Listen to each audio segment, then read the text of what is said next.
Right. கர்த்தர் நல்லவர், அவர் கிருபை என்றும் உள்ளது. கர்த்தரை தெய்வமாக கொண்ட நாம் பாக்கியவான்கள். ஏனென்றால் நம்முடைய தேவனுடைய மெய்யான இயல்பே அன்புதான்.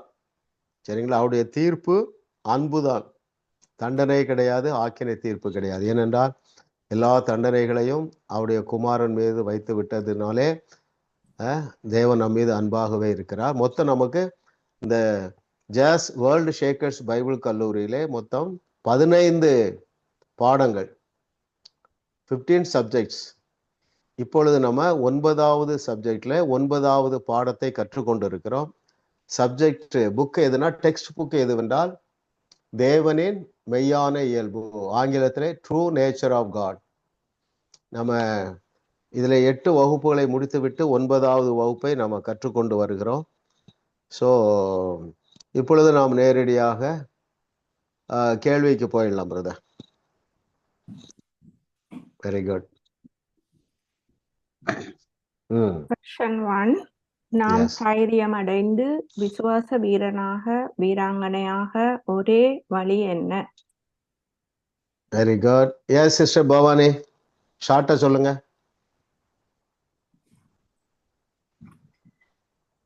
நாம் தைரியம் அடைந்து விசுவாச வீரனாக வீராங்கனையாக மாறுவதற்கு ஒரே ஒரு வழி என்ன? நாம் தேவ உணர்வுடையவர்களாக இருப்பதன் மூலம் எங்களை மறந்து தேவனுக்குள் எங்களுடைய வெரி குட். ஓகே, நம்மை நாமே மறப்பதுதான். எல்லாரும் எழுதியிருப்பீங்க, இருந்தாலும் இதுல ஒரு ஆழமான கருத்து இருக்கு பாருங்கல்ல. நாம் தைரியம் அடைவதற்கு ஒரே வழி நம்மை நாம் மறப்பதுதான். எப்படி நம்மை நாம் மறக்க முடியும்? தேவ உணர்வுடையவர்களாகவே இருப்பதின் மூலம். இந்த வேதத்துல பல சான்றுகள் பார்க்க முடியும் பாருங்களேன். தேவ உணர்வோடு இருந்தவர்கள் எல்லா சூழ்நிலையிலும் வெற்றியை கண்டார்கள். எந்த உதாரணம் எடுக்கலாம் பாருங்களேன். சம்பந்தமே இல்லாத இடத்துல ஆட்டு இடையன் எடுக்காம பாருங்க, எதை? தேவ உணர்வுடையவனா இருந்தான். அவனால பொறுக்க முடியல. ஏன்னா தேவ உணர்வு அவனுக்கு அப்படி இருக்கு. சூழ்நிலைகளை அவன் மறந்து விட்டான். அவன் சத்துரு ஜெயண்ட் என்னது ராட்சதன் என்பதை அவனால மறக்க முடிந்தது. ஏனென்றால் தேவ உணர்வுடையவனா இருந்தான். ஸ்டேயிங் ஃபுல் ஆஃப் காட்னே ஒரு புக் இருக்கு, தேவனால் நிறைந்திருப்பது பாருங்க. அப்போ தேவ வார்த்தையினால் நிறைந்திருக்கிறது நமக்கு சாத்தியமா இருக்கிறது பாருங்களேன். அவன் என்ன தேவ உணர்வுடையவனா இருந்தான்னு பாருங்க. அந்த உணர்வு அவன் என்ன சொல்றான்? எப்ப இவனுக்கு விருத்த சேதனமாகிய உடன்படிக்கை இல்லை. அப்போ நீங்க எந்த சிச்சுவேஷன்லயும் இந்த ஆயுதத்தை எடுக்கலாம். எந்த ஆயுதம்? இவர்களுக்கு இயேசு கிறிஸ்துவுடைய இரத்தத்தினாலான உடன்படிக்கை இல்லை. ரெண்டாவது சொல்றான், தேவ உணர்வு என்ன இருந்ததுன்னா, தேவனுக்கு இந்த காரியத்துல எனக்கு வெற்றி கொடுக்க எந்த ஆயுதமும் தேவை இல்லை.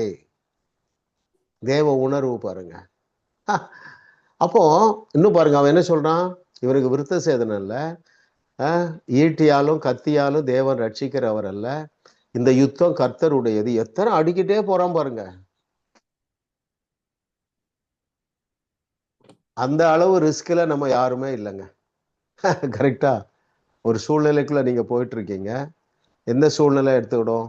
நீ யாருடைய ரட்சிப்புக்காவது ஜெயித்து இருக்கிறீங்க, உங்க பிள்ளைகளோ பேர பிள்ளைகளோ. அவன் ஒருவேளை ஒஸ்ட் கேஸ் அடிக்ஷன்ல இருக்கான்னு வைப்போம்.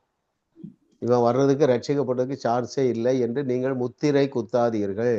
எப்படி இருங்க? அந்த சூழ்நிலையே மறந்துருங்க.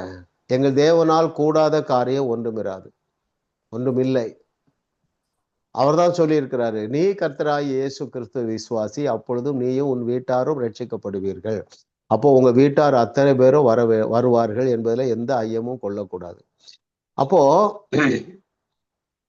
ஆட்டு இடையனை போல நம்ம சிந்திக்கணும், யோனத்தானை போல சிந்திக்கணும், சாத்ராக் மேஷாக் ஆபேத்நேகோவை போல சிந்திக்கணும்.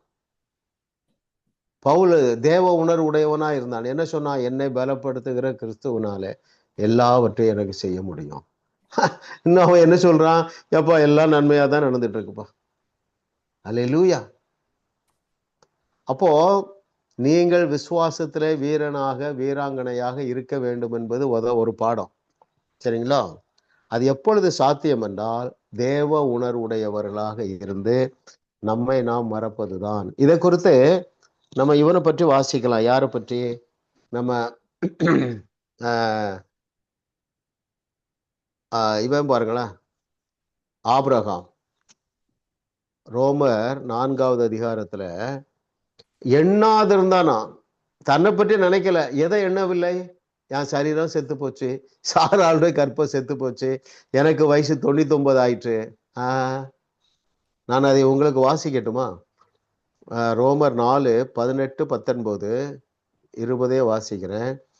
உன் சந்ததி, ரோமர் 4:18 வசனம் முதல், உன் சந்ததி இவ்வளவா இருக்கும் என்று சொல்லப்பட்டபடியே, பார்த்தீங்களா, சொல்லப்பட்டபடியே தான் அநேக ஜாதிகளுக்கு தகப்பனாவதை நம்புகிறதற்கு ஏதுவில்லாதிருந்தும் அதை நம்பிக்கையோட விசுவாசித்தான். அவன் விசுவாசத்திலே பலவீனமாய் இருக்கவில்லை. ஏனென்றால் அவன் ஏறக்குறைய 100 வயதுள்ளவனாய் இருக்கும்போது தன் சரீரம் செத்து போனதையும் சாராளுடைய கர்ப்பம் செத்து போனதையும் எண்ணாதிருந்தான். தேவனுடைய வாக்கு தத்தத்தை குறித்து அவன் அவிசுவாசமாய் சந்தேகப்படவில்லை. தேவன் வாக்கு தத்தம் பண்ணினதை நிறைவேற்ற வல்லவராய் இருக்கிறார் என்று முழு நிச்சயமாய் நம்பி தேவனை மகிமைப்படுத்தி விசுவாசத்தில் வல்லவனானான். எவ்வளவு பெரிய ட்ரூத் பாருங்க. சரிங்களா? அப்போ சூழ்நிலையை மறப்பது, நம்மை நாமே மறப்பதுன்னா சூழ்நிலையை மறப்பது. அப்ப சூழ்நிலையை மறப்பதற்கு என்ன செய்ய வேண்டும் என்றால் தேவ உணர்வுடையவர்களாகவே இருக்க வேண்டும்.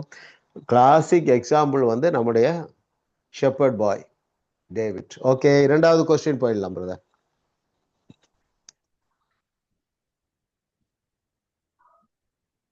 பழைய உடன்படிக்கையில் ஏன் ஒருவரும் பரிபூரணமாகவில்லை? Okay, yes sister Grace. அவர்களுடைய இருதயம் மறுரூபமாகவில்லை. எக்ஸாக்ட்லி, அப்படிதான் ஷார்ட்டா ஆன்சர் இருந்தா நீங்க நல்லா புரிஞ்சிருக்கேன்னு அர்த்தம். சரிங்களா? கரெக்டா சொல்லிட்டீங்க சிஸ்டர். நீங்களே வாசிங்க. அதாவது பேஜ் 152ல செகண்ட் பேராகிராஃப் வாசிங்க சிஸ்டர்.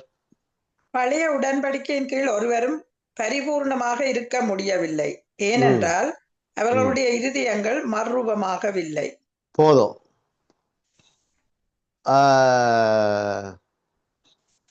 மறுரூபம் என்றால் என்ன? எல்லாரும் யோசிக்கணும். நான் ஒரு கொஸ்டின் கேட்டா நீங்க எல்லாரும் யோசிங்க, உங்களுக்கு மிகுந்த பயனை தரும். மறுரூபம் என்றால் என்ன?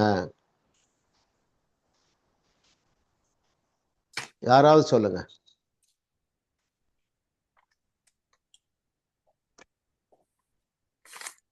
மனம் புதிதாகுதல், மனதில் வித்தியாசமாக சிந்திப்பது.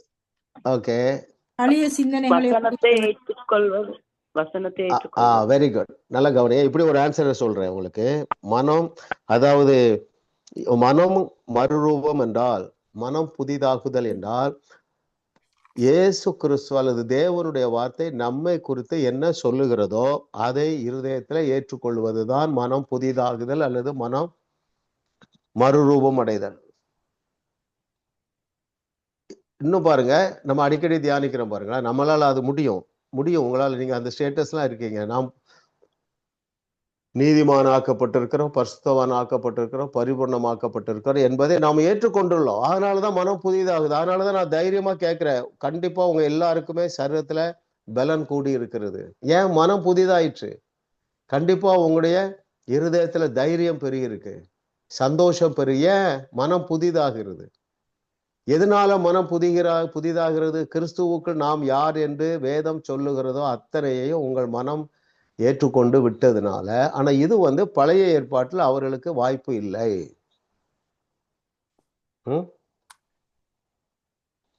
கர்த்தர் நல்லவர். பாருங்க, ஏன் நமக்கு இது சாத்தியம் என்றால், பாருங்களேன், இப்படி யோசிச்சுக்கிடுங்களேன். நான் வந்து சிலருக்கு ப்ரேயர் பண்றேன். இப்போ யூஎஸ்ல கூட கர்த்தர் கொஞ்சம் அற்புதங்கள்லாம் செஞ்சாரு. அதில் ஒரு 2 பேர் பார்த்தீங்கன்னா, ஒருத்தருக்கு வந்து வயிற்று வலி நேற்று. சரிங்களா? அவருக்கு ஒரு 50 வயசு இருக்கும். எங்க வலி இருக்கு அப்படின்னாரு. நான் கை வச்சு பேசுறேன். நல்லா கவனிங்க. மனம் மறுரூபப்படாதவர்களுடைய ஒரு சாட்சியை சொல்றேன். கை வச்சு பேசுற, இயேசு நாமத்தினால் இப்பொழுதே வலியே நின்று போன்னு பேசுற, கர்த்தர் சுகமாக்கிட்டாரு. பிரதர் வலி போயிட்டு பிரதர் அப்படின்னு சொல்லிட்டாரு. அப்போ ரைட் பிரதர், இனிமே அந்த வலி திரும்ப வராதுன்னு சொல்லிட்டேன். அவர் அப்புறம் என்ன சொல்றாரு, பிரதர் டெய்லி என் வயிற்று வலி வரக்கூடாதுன்னு ஜெபம் பண்ணுங்க அப்படிங்கிறார். அப்போ இவங்க என்ன நினைக்கிறாங்க, இது தற்காலிகமாக தான் சுகமா இருக்கு. ஏன்னா சத்தியத்தை சரியாக அறியவில்லை, மனம் புதிதாக்கப்படவில்லை. அவருடைய தழும்புகளால் ஏற்கனவே தங்களுடைய சரீரம் சுகமாக்கப்பட்ட சரீரம் என்கிற நாலேஜ் இல்லை. உங்களுக்கு நிறைய எக்ஸ்பீரியன்ஸ் இருக்கும். நீங்க ஒன்று சொல்றீங்க, ஜெபம் பண்ண இயேசு நாமத்தில் இந்த கட்டி மறைஞ்சிட்டுமா அல்லது இந்த கழுத்து வலி போயிட்டுன்னு சொல்றீங்க. தேங்க்யூ சிஸ்டர், தொடர்ந்து ஜெபம் பண்ணிடுங்கன்னு சொன்னாலே அவங்க மனம் புதிதாகலன்னு அர்த்தம். ரைட்? கர்த்தர் நல்லவர் பாருங்க. அப்போ அதை குறித்து டீட்டெயிலாக எழுதுறாரு. நம்ம எல்லாம் தெரிஞ்சதான், அதனால உள்ள போக வேண்டியதில்லை. புதிய ஏற்பாட்டில தான் மனம் புதிதாக முடியுமே தவிர பழைய ஏற்பாட்டிலே மனம் புதிதாக முடியாது. ஏனென்றால் வருஷா வருஷம் பலியிடணும். என்ன நினைச்சிருப்பாங்க, எப்பா ஒரு வருஷம் செஞ்ச பிரச்சனைக்கு நம்ம பலி செலுத்திட்டோம். மைண்ட்ல என்ன இருக்கும், அடுத்த வருஷமும் நம்ம பலி செலுத்தணும். அப்ப அந்த மனம் புதிதாக வாய்ப்பு இல்லை பாருங்க. ஆனால்தான் அவர் ஒப்பற்ற ஒரே பலியினாலே எல்லாவற்றுக்கும் முற்றுப்புள்ளி வச்சுட்டார். அந்த ஒரே பலி, தட்ஸ் வெரி இம்பார்ட்டன்ட். இயேசு கிறிஸ்துவாகிய அந்த ஆட்டுக்குட்டியானவருடைய பலி ஒரே ஒரு தரம் செலுத்தப்பட்டதுனால சுத்த இருதயத்தை தேவனுடைய ஆவியானவர் நமக்கு தந்து இருக்கிறார். அதுவும் இந்த சத்தியத்தை அறிந்த பிறகுதான் நமக்கு புரிந்திருக்கிறது, ஏற்றுக்கொண்டிருக்கிறோம். கர்த்தர் நமக்கு கிருபை செய்தார், அவருக்கு நன்றி உண்டாவதாக. எஸ் பிரதர், மூன்றாவது கேள்வி போயிடலாம்.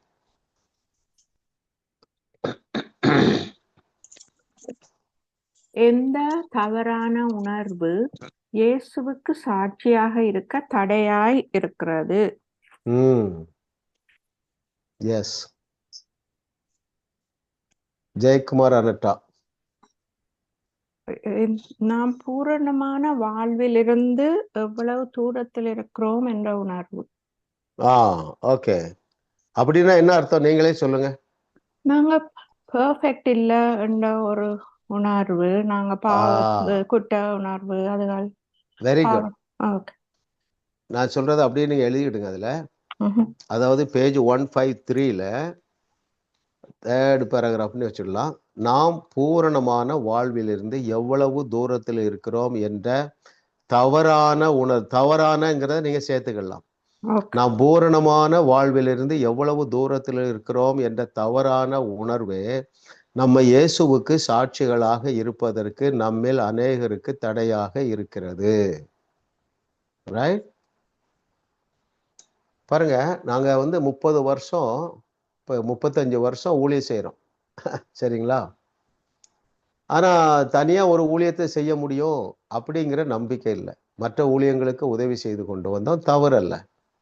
ஆனா என்றைக்கு நாம் பரிபூர்ணமாக தகுதியாக்கப்பட்டு இருக்கிறோம் என்பதை அறிந்து கொண்டு ஏற்றுக்கொண்டோமோ அன்றைக்கு தான் தைரியம் வந்தது, ஜாஸ் மினிஸ்ட்ரிஸ் பிறந்தது. அது வரைக்கும் நமக்கெல்லாம் அந்த தகுதி கிடையாது, அந்த பொய்யை நம்பிக்கொண்டு இருந்தோம். அதைத்தான் ஆண்ட்ரூ இங்க குறிப்பிடுகிறார். எந்த தவறான உணர்வு ஊழியம் ஆரம்பிக்கணும் என்பது அல்ல. நீங்க தைரியமா ஒரு இடத்துல போய் இப்போ உங்களால சாட்சி சொல்ல முடியும். ஏன்? ஐ எம் பெர்ஃபெக்ட்லி பெர்ஃபெக்டட், இல்லையா? இதை புரியாததுனாலதான் அநேகர் சாட்சி சொல்றதுக்கும் தைரியமாக ஊழியம் செய்வதற்கும் முன் வராமல் இருக்கிறார்கள். நம்முடைய செய்தியை கேட்கிறவங்க கண்டிப்பா, நீங்க இளைஞர்கள் குறிப்பா அப்படி வைத்துக் கொள்வோம், இளைஞர்கள் கண்டிப்பா நம்ம செய்தி 100 செய்தியை கேட்டானா ஊழியம் செய்திருவோம், ஆரம்பிச்சிருவான். எதை அறிந்து கொள்வான், எதை அவனுடைய மனம் ஏற்றுக்கொள்ளும்? ஐ எம் ஃபுல்லி குவாலிஃபைடு என்பதை அவன் மனம் ஏற்றுக்கொள்ளும். அதைத்தான் ஆண்ட்ரூ உமக்கு தெளிவாக எழுதுகிறார். எஸ் பிரதர், 4வது கொஸ்டின் போயிடும்.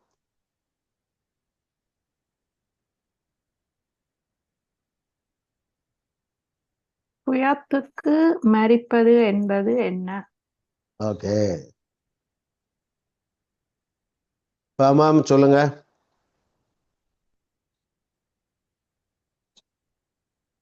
அன்மியூட் பண்ணிடுங்க. எஸ். எங்களை அஹ், எங்கள் மீது எங்கள் கவனத்தை வைப்பது சுயம். தேவன் யார், அவர் தன்மை பற்றி அறிவதும் அவரை முழுமனதாய் ஓகே, கரெக்ட் அறிவதற்கு தான். எங்களை அர்ப்பணிப்பதும் அவர் மேல் ஓகே என்ன எங்களை மறந்து ஓகே அவர் கரெக்ட் தான் சிஸ்டர், வெரி குட். நான் அதை வாசிக்கிறேன். பேஜ் 157ல பாட்டத்திலிருந்து 4வது அல்லது 5வது லைன் மேலே பாருங்களேன். கேள்வி என்ன? சுயத்துக்கு மறிப்பது என்பது என்ன? உங்கள் மேலேயே உங்கள் கவனத்தை வைத்திருப்பது அல்ல. உங்கள் சுயத்துக்கு மறிப்பது என்பது தேவன் மேலும் தேவன் யார் என்பதை குறித்தும் அறிந்து கொள்வதில் உங்கள் முழு மனதையும் செலுத்துவதன் மூலம் நீங்கள் உங்களை பற்றிய உணர்வை முழுமையாக இழந்து விடுவதுதான் சுயத்துக்கு மறிப்பது. நம்மை பற்றிய உணர்வுனா என்ன? நான் இதெல்லாம் செய்துட்டேன், இதெல்லாம் செய்யல, அந்த உணர்வுல இருந்து வெளியே வருவது தான் சுயத்துக்கு மறிப்பது. அதாவது சதா நம்மளே நினைத்து கொண்டு இருக்கிறது. ஐயோ நான் அதை செய்யலையா, இதை செய்யலையா, இல்ல கர்த்தர் நல்லவர் பாருங்களேன். தேவன் எனக்காக என்னவெல்லாம் செய்து முடித்திருக்கிறார், அந்த உணர்வோடு வாழுவது சுயத்துக்கு மறித்த வாழ்க்கை. எந்த அளவு என் மீது உயிரை வைத்திருக்கிறார், அன்பை வைத்திருக்கிறார், என்னை நேசிக்கிறார், எந்த அளவு என்னை தகுதிப்படுத்தி இருக்கிறார், எந்த அளவு என்னை வல்லமைப்படுத்தி இருக்கிறார், அந்த உணர்வோடு வாழுகிறவர்கள் சுயத்துக்கு மறித்தவர்கள். அல்லேலூயா சொல்லுங்க. அப்போ நீங்க படுத்திருக்கும் போது சரி, சமையல் பண்ணும்போது சரி, குளிக்கும் போது சரி, என்ன செஞ்சாலும் சுயத்துக்கு மறித்திருங்கள். அதாவது சதா காலமாக தேவ சிந்தையினால் நிரப்பப்படுங்கள். நம்ம எந்த அளவு குவாலிஃபை பண்ணியிருக்கிறார், எந்த அளவு எம்பவர் பண்ணியிருக்கிறார், இந்த உணர்வு இல்ல, இதுதான் சுயத்துக்கு மறிப்பது. எந்த நேரமும் நான் சரியில்லை, நான் இன்னும் இதெல்லாம் செய்யலை.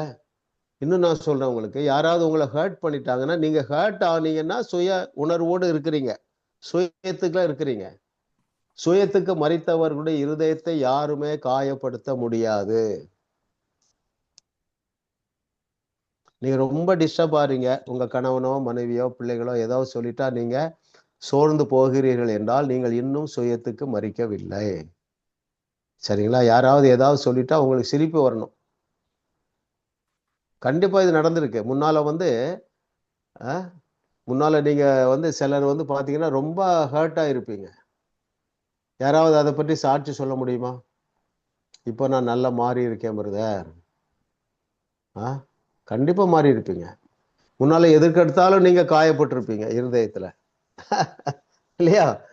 நீங்க தேவ உணர்வுக்குள்ள வந்திருக்கீங்க, தேவனை பற்றி அறிவு அடிக்கடி சிந்திக்கிறீங்க, இதுக்கு ப்ரிப்பேர் பண்றீங்க. ஸோ இந்த உணர்வினாலே நாம் நிறைந்திருக்கிறதுனாலே உங்களை யாருமே லகுவாக காயப்படுத்த முடியவில்லை.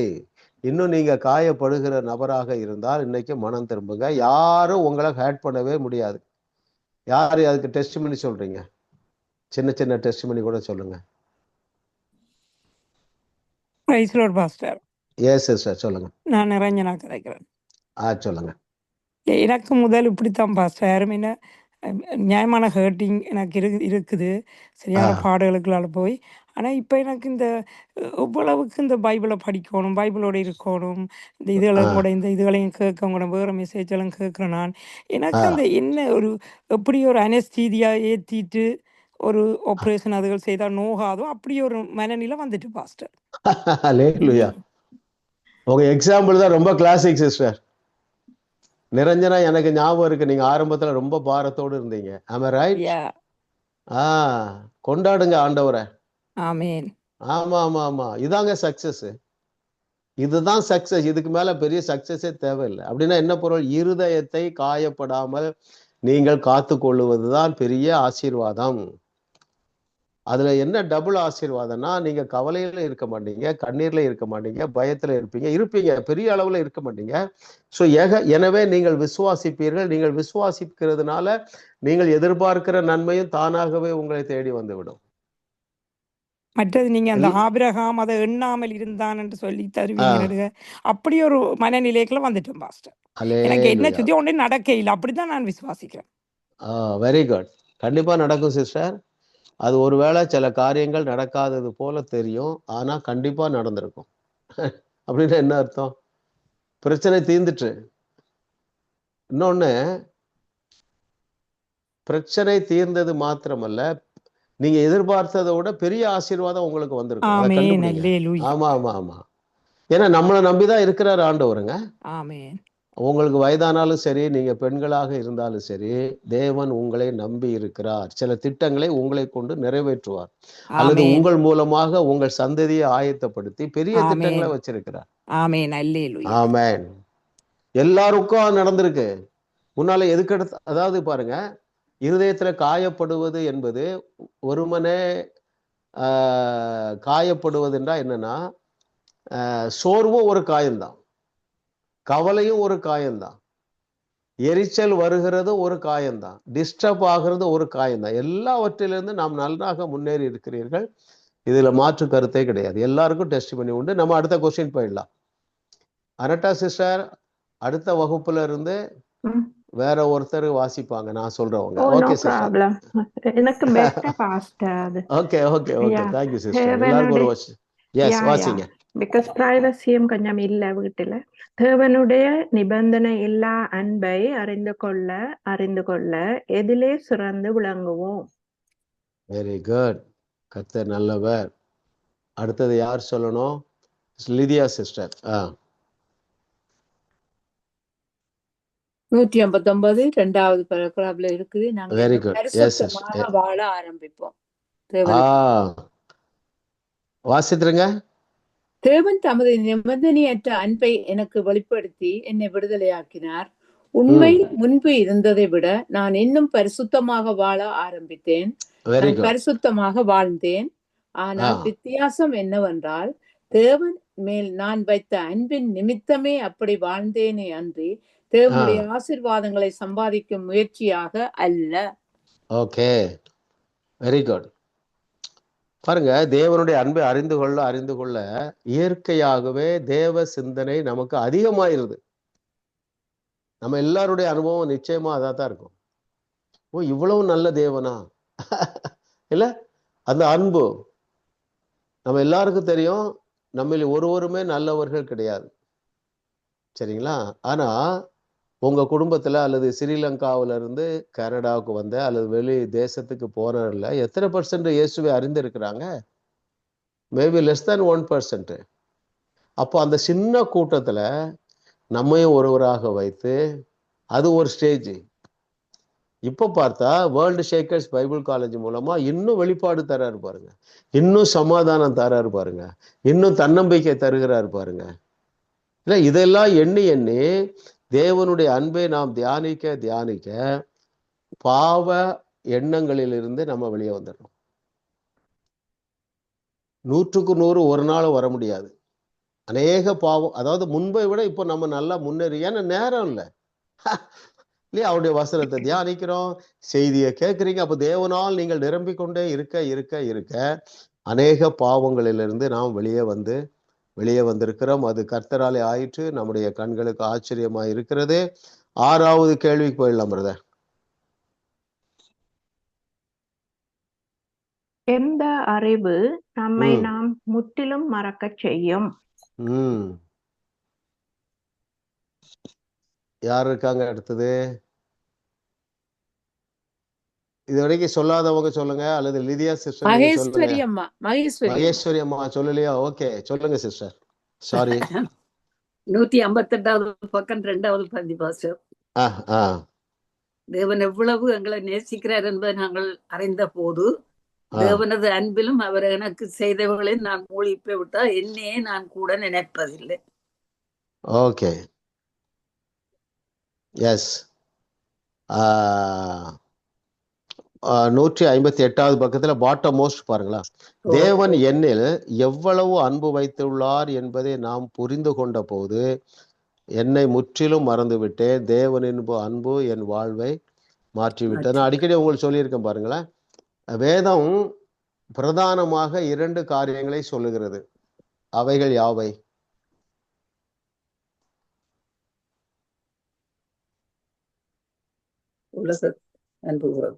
முழு மனதோடும் முழு ஆத்மாவோடும்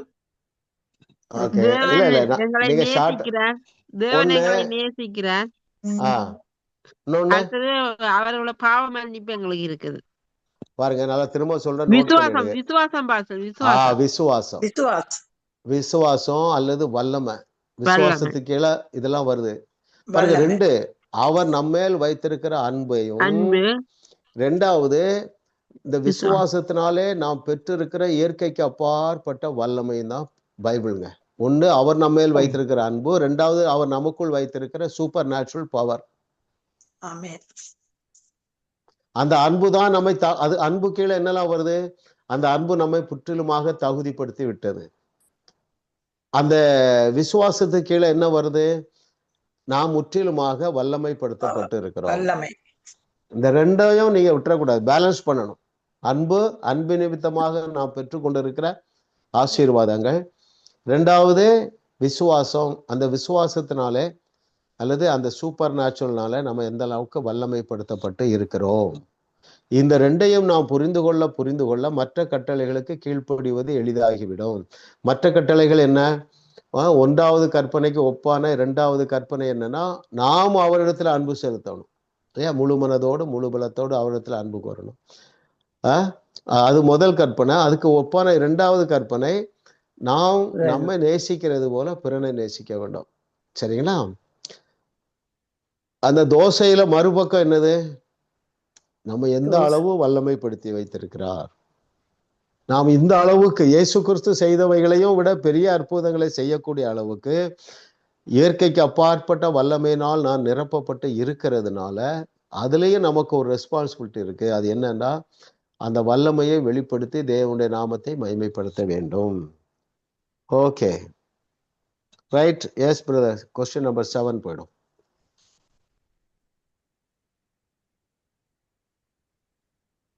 இயேசு கிறிஸ்து மூலம் நமக்கு கொடுக்கப்பட்ட சுதந்திரம் 4 எழுதுக. லிதியா சிஸ்டர் யார் சொல்றாங்க? சொல்லாதவ சொல்லலாம் பாஸ்டர். சொல்லலாம். ஸ்ரீதேவி இல்லாமல் வேற யாரும் சொல்லலாம். சொல்லுங்க. அவங்களுக்கு சான்ஸ் கொடுப்போம். மாலதி. தேவ உணர்வு உள்ளவர்களாய், அன்பு கூறப்பட்டவர்களாய், மன்னிக்கப்பட்டவர்களாய், பாவத்தில் இருந்து கழுவப்பட்டவர்களாய். சூப்பர் சிஸ்டர், 10 மார்க் போட்டுடுங்க. 162 கேள்வியை பதிலே நான் உங்களுக்கு வாசிக்கிறேன். இயேசு கிறிஸ்து மூலம் நமக்கு கொடுக்கப்பட்ட சுதந்திரம் 4 எழுதுக. பேஜ் 162ல 3வது பேராகிராஃப். இயேசு மூலம் உங்களுக்கு கொடுக்கப்பட்ட சுதந்திரம் என்னவென்றால், 1, நீங்கள் மிகுந்த அளவு தேவ உணர்வு உள்ளவைகளாய் இருக்கிறீர்கள். எத்தனை பேர் அப்படி இருக்கிறோம்? எல்லாரும் இருக்கிறோம். 2வது, அன்பு கூறப்பட்டவர்களாய். We have been loved. It's not out of our qualification. We are not lovable, but His love. அன்பு கூறப்பட்டவர்களாய் இருக்கிறோம், மன்னிக்கப்பட்டவர்களாய் இருக்கிறோம், பாவத்திலிருந்து கழுவப்பட்டவர்களாய் இருப்பதால். ஹல்லேலூயா. கர்த்தர் நல்லவர். பாருங்க, எவ்வளவு பெரிய மேட்டர் இல்ல?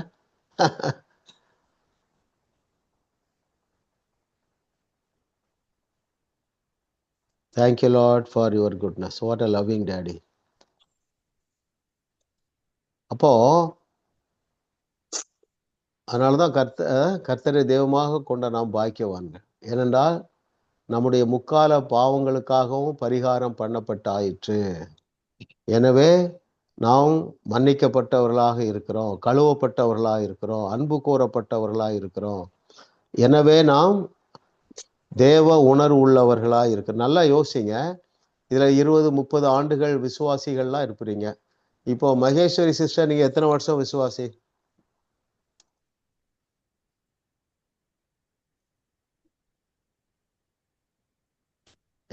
சொல்லுங்க.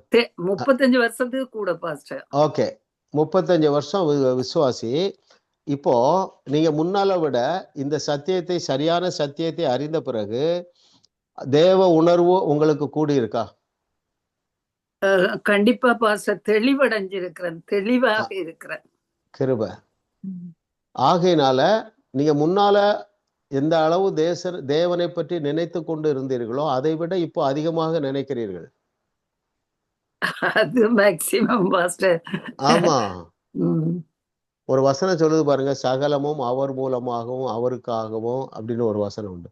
அந்த ஆமா. சர்க்கிளுக்குள்ளே எல்லா வாழ்க்கையை நம்ம முடிச்சிடலாம். தேவ உணர்வோடு வாழ்ந்து சக்சஸ்ஃபுல்லா வாழ்ந்துடலாம். ஆமென். தேவ இது எவ்வளவு பெரிய பாக்கியம். உண்மை. வானத்தையும் பூமியையும் படைத்த எல்ஷடாய் தேவன் நமக்கு எவ்வளோ காரியங்களை செய்திருக்கிறாரு. நம்ம ஆமென். எந்த அளவுக்கு குவாலிஃபை பண்ணியிருக்கிறார் என்கிற உணர்வு நம்முடைய இருதயத்தை புதிதாக்கிட்டு, எனவே நாம் முன்பை விட இப்பொழுது தேவ உணர்வு உள்ளவர்களா இருக்கிறோம். மறக்க முடியாது பாஸ்டர். மறக்க முடியாது. நீங்க 35 வருஷத்துக்கு முன்னால இந்த செய்தியை அறிஞ்சிருந்தீங்கன்னா, இந்த சத்தியத்தை சரியாக அறிஞ்சீங்கன்னா, நான் நினைக்கிறேன் நீங்க ஒரு 100 சபை எஸ்டாப்ளிஷ் பண்ணியிருப்பீங்க, கனடாவிலையும் ஸ்ரீலங்காவிலையும்.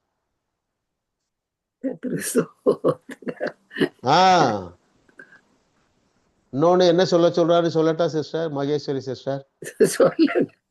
இப்பொழுதும் உங்களால 100 சபை நாட்ட முடியுங்கிறார். ஸ்தோத்திரம். ஆமா, உங்களுக்கு டிசைபிள்ஸ் இருப்பாங்க இல்லையா, ஸ்ரீலங்கா கனடாவில். ஒரு 4 பேருக்கு இங்க கற்றுக்கொள்றதை கற்றுக் கொடுங்க. இல்லை நீங்களா ஏதோ ஒரு சப்ஜெக்ட் எடுங்க, அவங்கள மோட்டிவேட் பண்ணுங்க. ஏன்னா தேவன் இந்த கடைசி காலத்துல நிறைய காரியங்களை செய்து கொண்டு இருக்கிறார். சின்ன சின்ன பிள்ளைகள்லாம் எழுந்து பிரகாசிக்கிறாங்க. 2002ஆம் ஆண்டு தொடங்கி பாஸ்டர் பைபிள் ஸ்டடி எடுத்துக்கொண்டு வந்திருக்கிறேன். பைபிளை பற்றிய டீச்சிங் செய்திருக்கிறேன். அதுல ஆண்டவர் நமக்கு கிருபை செய்திருக்கிறார். 2002 தொடங்கி. சரி, அந்த நேரத்துல நம்ம சுயநீதியை தானே பேசியிருப்போம்.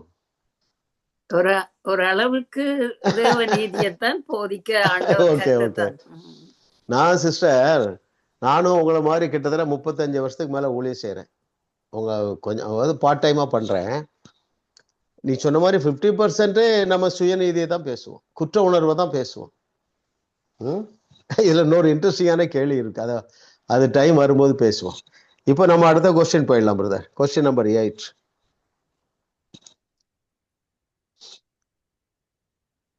தேவனை மையமாக வைத்து வாழுகிறவர்கள் எந்த 4லிருந்து விடுதலை பெறுவர்? இதுவரைக்கும் சொல்லாதவங்க சொல்லுங்க. நல்ல பாயிண்ட நீங்க புரிஞ்சுக்கணும். தேவனை மையமாக வைத்து வாழுகிறவர்கள் இல்லையா, அவர் சொல்றாரு இல்லையா, என்ன சொல்றாரு? தகப்பனையாவது தாயையாவது என்னை விட அதிகமாக நேசிக்கிறவன் எனக்கு பாத்திரன் அல்லங்கிறாரு. நாம் தேவனுக்கு பிரதான இடம் கொடுக்கும் பொழுது எந்த 4லிருந்து விடுதலை பெறுவோர்? இதுவரைக்கும் சொல்லாதவங்க சொல்லுங்க சிஸ்டர். இவருக்கு பிலிப்பெல்லாம் சொல்லலையா? S yes sister. 160வது பக்கத்துல 3வது இதுல செத்த கிரியைகள், 2வது குற்ற உணர்வு, 3வது ஆக்கினை தீர்ப்பு, தாழ்வு மனப்பான்மையிலிருந்து விடுதலை ஆகியவைகளிலிருந்து உங்கள் மனசாட்சி சுத்திகரிக்கப்பட்டு விடுதலை பெறுவதன் மூலமாகவே நீங்கள் சுயத்தை மையமாக வைத்து வாழ்வதற்கு பதிலாக தேவனை மையமாக வைத்து வாழ முடியும். தேவனை கேள்வி என்ன? தேவனை மையமாக வைத்து வாழுகிறவர்கள் எந்த 4லிருந்து விடுதலை பெறுவர்? செத்த கிரியைகள்னா என்ன? பாரம்பரியம், நியாயப்பிரமாணம். இப்படி டைரக்டா பேசுவோம். இப்ப வெளி அலங்காரம் பண்ணுகிறாரு பாருங்க, சபைகள்ல சொல்றாங்க வெளி அலங்காரம். என்ன அலங்காரம் சொல்றாங்க? ட்ரெஸ் கோடு சொல்றாங்க. ஜுவல்ஸ் அணியக்கூடாது. அதாவது நீங்க அணியாவிட்டாலும் அல்லேலுயா, அணிந்தாலும் அல்லேலுயா. ஒயிட் ட்ரெஸ் போட்டாலும் தப்பு இல்லை, ஒயிட் ட்ரெஸ் போடட்டாலும் தவறு இல்லை. எதுவுமே ஒன்றோடு உயர்ந்து உன்னோடு குறைந்தது இல்லை. சரிங்களா? சுய கிரியைகளை நம்புவது, இன்னும் சொல்ல போனா தேவனை நம்புவதற்கு பதிலாக, தேவனுடைய வார்த்தையை நம்புவதற்கு பதிலாக நம்முடைய உபவாசத்தை நம்புவது. சரிங்களா? ஆமா. ஆனா ஜெபம் பண்ணணுமா? கண்டிப்பா பண்ணணும். ஜெபம் என்றால் என்னவென்று தெரிந்து பண்ண வேண்டும். நம்ம அந்த சப்ஜெக்ட் முடிச்சிட்டோமா லிதியா சிஸ்டர்? ஜெபம் செய்ய சிறந்த வழி. ஓகே, நீங்க பழைய வீடியோ போய் பாருங்க. ஜெபம் செய்ய சிறந்த வழியை நீங்க கற்றுக்கொள்ளலாம். சரிங்களா? மற்றவர்களுக்கு நீங்க அதை அனுப்பி விடுங்க. சொல்லுவாங்க இல்லையா, உங்களுடைய ஃப்ரெண்ட்ஸ் யாராவது, சிஸ்டர் ஆண்டி நான் இத்தனை வருஷம் ஜெபம் பண்றேன் ஆண்டி, எனக்கு இவ்வளோ கஷ்டம், ஏன் ஆண்டிம்பாங்க. ஏமா இந்த புக்கை வாங்கி வாசி, இல்லையா இந்த 10 வகுப்பு இருக்கு, ஆன்லைன்ல இருக்கு, நான் உனக்கு அனுப்பி விடுறேன்னு சொல்லி அனுப்பி வையுங்க. ஜனங்களை விடுவியுங்கள். இது எல்லாத்தையும் உங்களால செய்ய முடியும் பாருங்க. அப்புறம் குற்ற உணர்வோடு வாழ்வீர்கள் என்றால் நீங்கள் தேவனை மையமாக வைத்து வாழவில்லை, உங்களுடைய கிரியைகளையே நீங்க நம்புறீங்க. அடுத்தது ஆக்கினை தீர்ப்பு. அப்படின்றால் என்ன? உங்களை நீங்களே தீர்த்து கொள்வது. நான் சரியில்லை, நான் இந்தந்த காரியத்திலெல்லாம் இன்னும் மாறணும். நீங்கள் அப்படி நினைத்தால் மாற முடியாது. எப்படி நினைக்கணும்? கர்த்தர் என்னை குறித்து சந்தோஷமா இருக்காரு, நானும் சந்தோஷமா இருப்பேன்னு சொன்னீங்கன்னா மாறிடலாம். மாம்சத்துல நீங்க முயற்சிறீங்க, அது சாத்தியம் அல்ல, காலதாமதமாகும். அப்புறம் தாழ்வு மனப்பான்மை. இவைகளிலே வாழுகிறவர்கள் தேவனை மையமாக வைத்து வாழவில்லை. கர்த்தர் நமக்கு தந்த விடுதலைக்காக. அதான் பாருங்க, சத்தியத்தையும் அறிவீர்கள், சத்தியம் உங்களை விடுதலை ஆக்கும் என்றால் முதல் விடுதலை எதான்? எதுல இருந்து விடுதலை? செத்த சுய கிரியைகளிலிருந்து விடுதலை, குற்ற உணர்வுலேருந்து விடுதலை, தங்களை தாங்களே ஆக்கினை தீர்ப்பு கொடுப்பதிலிருந்து விடுதலை, தாழ்வு மனப்பான்மையிலிருந்து விடுதலை. அதைத்தான் இயேசு சொன்னார். You shall know the truth and the truth shall set you free. From what? Guilty consciousness. இல்லையா? தங்களை தாங்களே தாழ்வாக நினைப்பது. அப்புறம் ஐயோ இந்த நியாயப்பிரமாணத்தை என்னால் கை கொள்ள முடியவில்லையே என்கிற உணர்விலிருந்து நீங்கள் விடுதலை பெறுகிறீர்கள், பெற்றிருக்கிறீர்கள். எனவேதான் அந்த கனிகள் பெருகி இருக்கு. சமாதான சந்தோஷம் உங்களுக்குள்ள பெருகி இருக்கிறது. கர்த்தராலே ஆயிற்று, அவருக்கே மகிமை உண்டாவதாக. 9வது கேள்வி போயிடலாம் பிரதர். சுயத்தை மையமாக கொண்டவர்கள் எதிலே சிக்கிக் கொள்ளுகிறார்கள்? Very good. இதுவரைக்கும் சொல்லாதவங்க யார் சொல்றீங்க?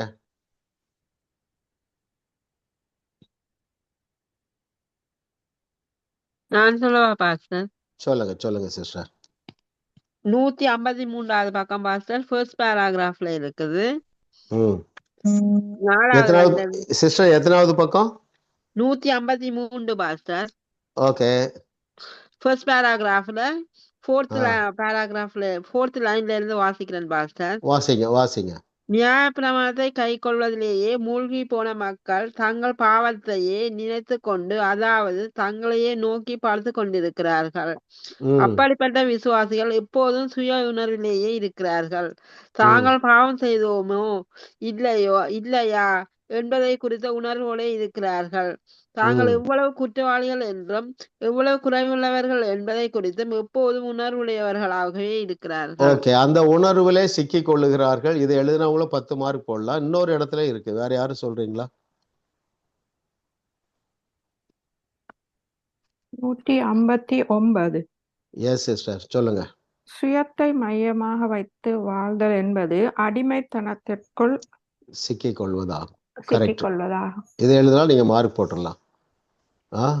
எந்த கேள்வி? சுயத்தை மையமாக கொண்டவர்கள் எதிலே சிக்கிக் கொள்ளுகிறார்கள் என்றால் அடிமைத்தனத்திற்குள் சிக்கிக் கொள்ளுகிறார்கள். சிஸ்டர் சொன்ன சிஸ்டர் கரெக்டா தான் சொல்லியிருக்கீங்க.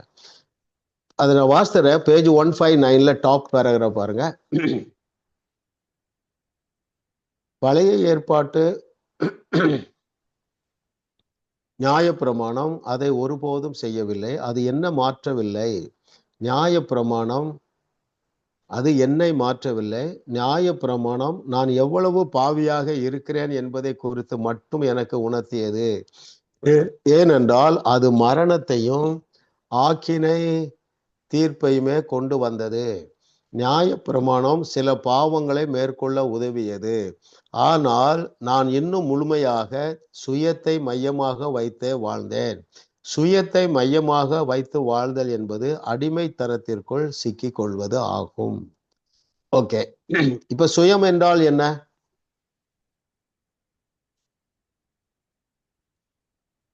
அதாவது பிரேயர் பண்றது என்று சொல்றதை விட பிரேயரை நம்புறது, முழங்காலை நம்புவது, உபவாசத்தை நம்புவது, அப்புறம் தேவனை, அப்புறம் சொல்லுங்க, தாழ்வு மனப்பான்மை, உயர்வு மனப்பான்மை, குற்ற உணர்வு. ரைட். தேவனை பற்றி அல்லாமல் தங்களை பற்றியே சிந்திக்கிறது. என்னென்னலாம் செய்யணும். அப்ப நம்ம எந்த சிந்தையினால் நிரப்பப்பட வேண்டும் என்றால், எனக்காக என் தேவன் என்னவெல்லாம் செய்திருக்கிறார், கர்த்தர் நல்லவர், அவர் கிருபை என்றும் உள்ளது. கடைசி கேள்வி போயிடலாம் பிரதர்.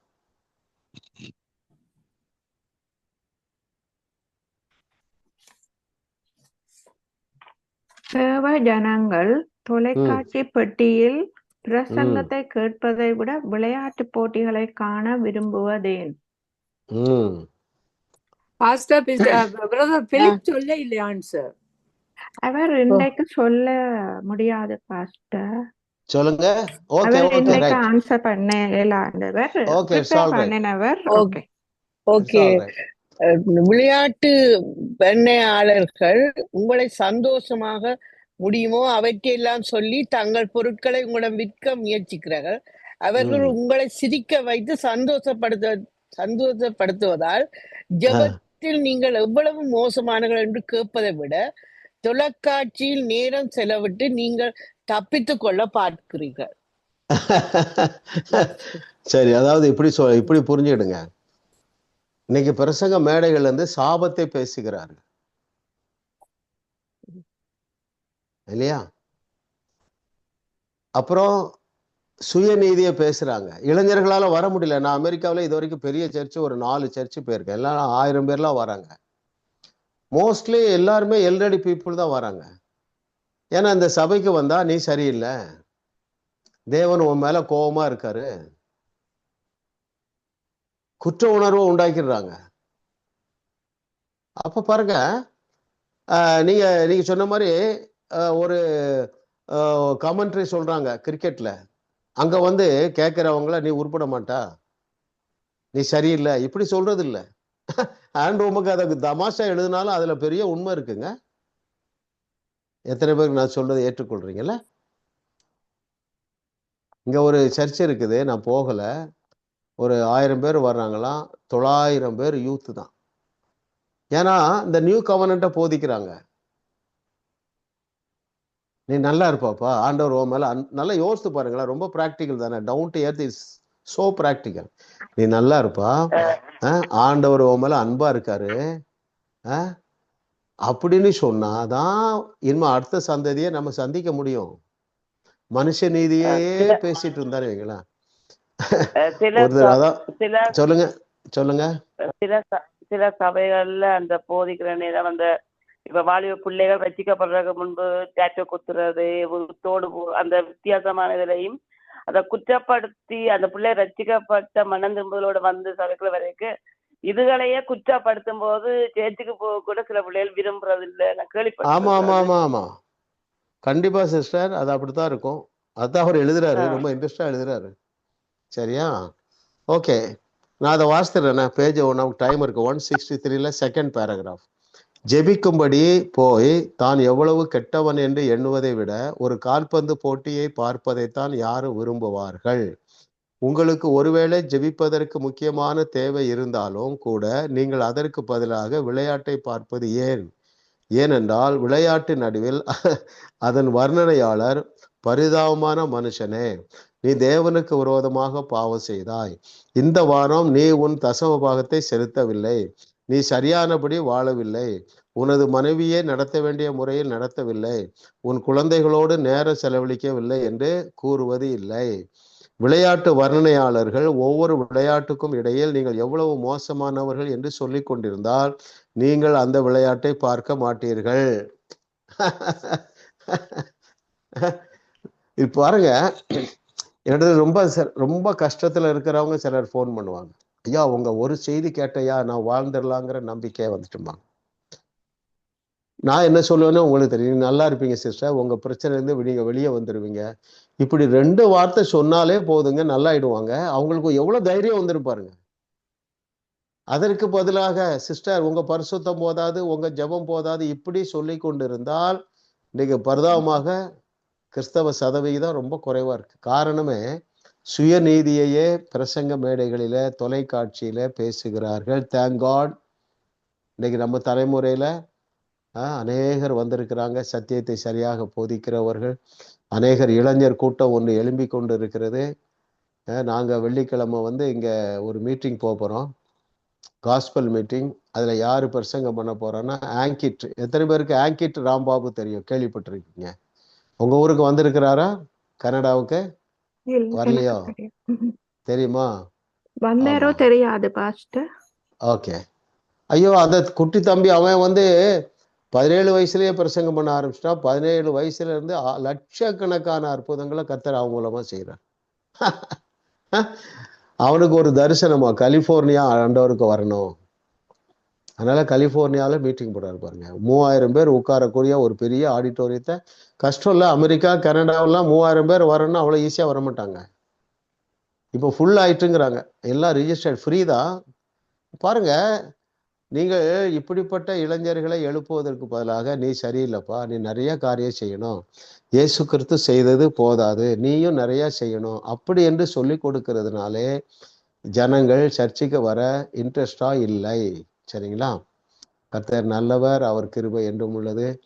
நம்ம எங்க பிள்ளைகளுக்கு சரியான சத்தியத்தை அறிந்த ஒரு பாஸ்டர் இங்க இருக்கிறாரு. சரிங்களா? அவரு டயனாவை கிறிஸ்டோபர் அழைத்து 1 வருஷத்துக்கு முன்பதாக இப்படி நம்ம ஒரு சர்ச்சை ஆரம்பிக்கலாம், நீங்க வந்தீங்கன்னா செய்யலாம்னு சொல்லி இப்போ ஒரு சர்ச்சை ஆரம்பிச்சு ஒரு 50 பேர் வராங்க. அதுல எல்லா யூத்து மேல நிக்கிறான், காலேஜ் படிக்கிறவங்க எல்லாம் நிக்கிறான். ஏன்னா அங்க துருபதேசம் பண்ணவில்லை, ஆண்டவர் மேல அன்பா இருக்காருப்பா. இவங்க எவ்வளவு நேசிக்கிறாங்க ஆண்டவரை. அந்த மியூசிக் போடுற பையங்கெல்லாம் ஆண்டவரா மேல அவ்வளவு உயிரை வச்சிருக்காங்க. அவங்க ஒர்ஷிப் பண்றதெல்லாம் மெய் மறந்து பாடும் பொழுதே முழங்கால் போட்டுறான். அவன் அந்த பிரசன்னத்தை அப்படி என்ஜாய் பண்றான். ஆச்சரியமா இருக்கு பாருங்க. ஆமென். கர்த்தர் நல்லவர். Very good. ஸோ அடுத்த கடைசி பாடம் நமக்கு முடிவுரையிலிருந்து எடுக்கிறோம். சரிங்களா? கொஸ்டின் உங்களுக்கு வந்துடும், அப்படியே பெற்றுக்கொள்ளுங்கள். பிதாவே, நாங்கள் உமக்கு நன்றி சொல்லுகிறோம் ஆண்டவரே. துர்ச்செய்தியை அல்ல, நற்செய்தி. சுவிசேஷம் என்றாலே நல்ல செய்தி, நம்ப முடியாத நல்ல செய்தி ஆண்டவரே. அந்த நல்ல செய்தியை, தேவன் மெய்யாகவே அன்பாகவே இருக்கிறார் என்கிற நல்ல செய்தியை நாங்கள் வாழுகிற இந்த தலைமுறையில இன்னும் அநேகரை நீர் எழுப்பி பிரசங்கிக்கும்படியாக நாங்கள் ஜெபிக்கிறோம் ஆண்டவரே. துர்ச்செய்தியை அல்ல, நியாய பிரமாணத்தை அல்ல, மனித நீதியை அல்ல, தேவ நீதியை பிரசங்கக்கூடிய இன்னும் அநேகரை நீர் எழுப்புவீர்களாக, எங்கள் சந்ததியில எழுப்புவீர்களாக. இந்த வகுப்புல வருகிற ஒவ்வொரு சந்ததியில் இருந்தும் அநேக ஊழியக்காரர்கள் எழும்புவார்களாக. தேவ கிருபையை சத்தியத்தின்படி போதிக்கிற அநேக ஊழியர்கள் எங்கள் சந்ததியிலே தோன்றுவார்களாக. நன்றி ஆண்டவரே.